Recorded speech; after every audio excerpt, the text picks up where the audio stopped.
अस्सलाम वालेकुम रहमतुल्लाह बरकातुहू। मैं थोड़ा दोस्त हकीम मोहम्मद अनवारुल हक वसीम असगर शफा खाना एंड पंसार स्टोर से ਅੱਜ मैं अपने दोस्तों वास्ते एक नुस्खा लैके आया टेबल ਦੇ ਉੱਤੇ ਸਾਹਮਣੇ ਨਜ਼ਰ ਆ ਰਿਹਾ ਨਾਜ਼ਰੀਨ ਨੂੰ ਕਿ ਇਹ ਹੈਗਾ ਪੁਦੀਨਾ, सौंफ, सब्ज़ चाय, दारचीनी और छोटी इलाची। इन्हां चार चीज़ों का मरकब बनाना है और किन्ना किन्ना लेना अज मैं तुहानूं दसांगा। सब तो पहले दसांगा कि किस मकसद वास्ते मैं ये नुस्खा तुहानूं दिखा रहा।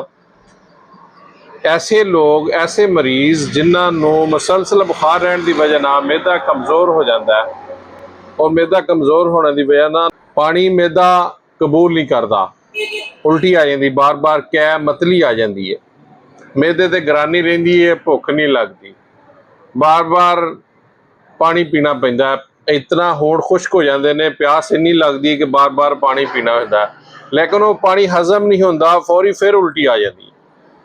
ऐसे लोगों वास्ते जिन्हों का मुसलसल मैदा बदहजमी की तरफ जा रहा है और बदहजमी की वजह ना मैदे तजाबियत ज़्यादा हो रही है, मैदे ते गरानी आ रही है और बार बार उल्टी कै मतली आ रही है, उन्होंने वास्ते बेहतरीन नुस्खा है। और बाज़ ज़्यादा बद परहेजी की वजह नाल बाज़ दोस्तों को पानी की कोई वाद घाट हो जाती है या खाण पीण की कोई वाद घाट हो जाती, उसकी वजह नाल हैज़ा वगैरह की शिकायत हो जाती है। उन्होंने वास्ते बेहतरीन नुस्खा है, इनू जरूर आजमाओ। इन्हों का वजन कितना कितना लेना है, किस तरह बनाना है, आओ तुहानूं मैं दसना। यह है जी सब्ज़ पुदीना। सब्ज़ पुदीना साढ़े को जो कि पंसार स्टोर भी है तो इस तो खुशक हुंदा साढ़े को, लेकिन तुसी कोशिश करनी घर दे विच अगर सब्ज़ पुदीना लाया तुसी या अपने महल्ले च या किसी दूसरे तीसरी जगह तो मिल जाए तो सारिਆਂ ਨੂੰ बेहतर है, या सब्जी वाली दुकान तो सब्ज़ पुदीना लै लो। यह लेना जी सब्ज़ पुदीना 3 ग्राम, सौंफ लै लेनी है 3 ग्राम, यह हैगी है सब्ज़ चाय लैनी है 1 ग्राम, दारचीनी लैनी 1 ग्राम, यह छोटी इलाची है, ये छोटी इलाची के सिर्फ 3 दाने पाने।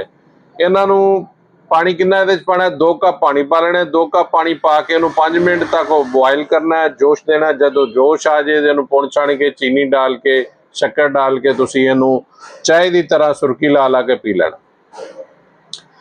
ये ऐसे मरीज जिन्हें मैं तुहानूं पहले दस चुकिया कि मुसलसल बुखार रहने की वजह आंतड़ी और मैदा कमज़ोर हो गया है, मैदे के अंदर बहुत ज़्यादा गर्मी हो गई, हीट हो गई है, मैदा इतने मैदे के परत कमज़ोर हो गए ने कि कोई भी चीज़ पीण ना खाण ना फौरी तौर पर उल्टी हो के आ जाए।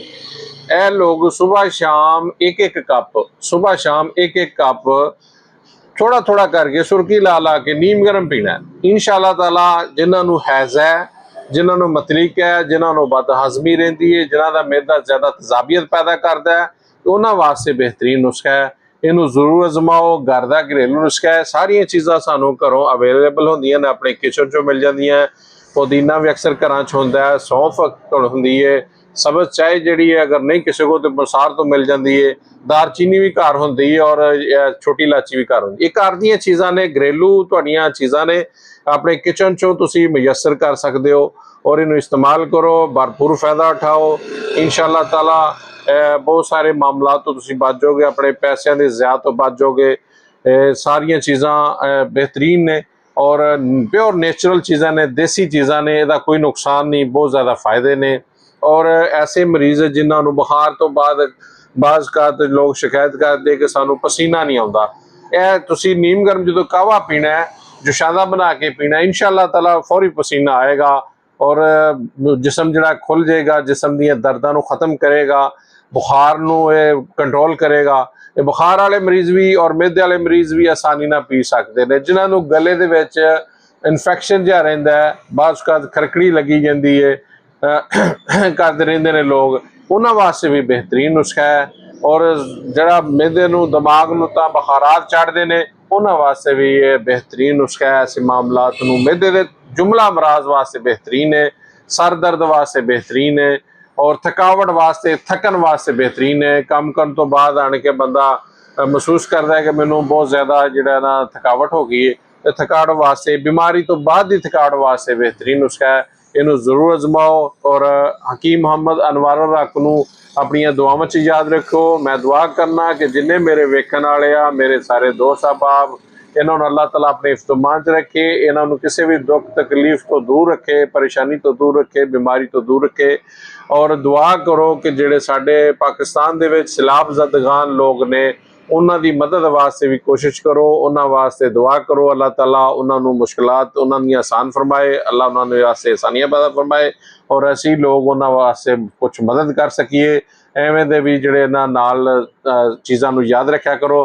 ਅੱਲਾਹ ਤਾਲਾ ਸਾਡਾ ਸਾਰਿਆਂ ਦਾ ਹਾਮੀ ਨਾਸਰ ਹੋ।